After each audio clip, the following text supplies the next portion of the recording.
Hi guys, welcome back. This is part 2 on how to create a system restore point in Windows 10. So in part 1 we actually created the restore point. We installed an application that caused us a few issues. You go to the start menu and you can see we installed WinRAR.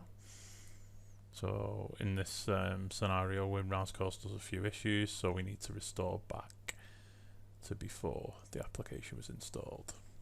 So if we go to System Restore and then click Next, you'll see the restore point that we created earlier. I'm just going to scan for affected programs and drivers.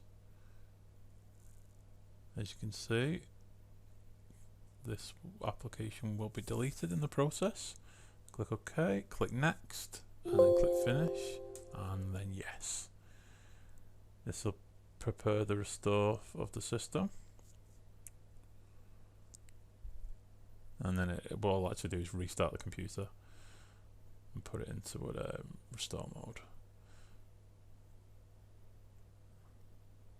This can take a bit of time, so I've actually speeded this up slightly, because otherwise we'd be here for a while. So we're in the process of restoring it back, in effect removing the application that's caused us the issues.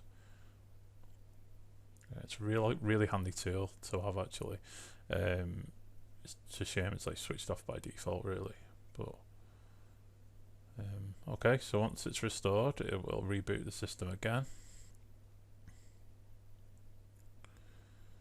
and then once it's restarted you just sign back in, sign in and move a password there for the local account.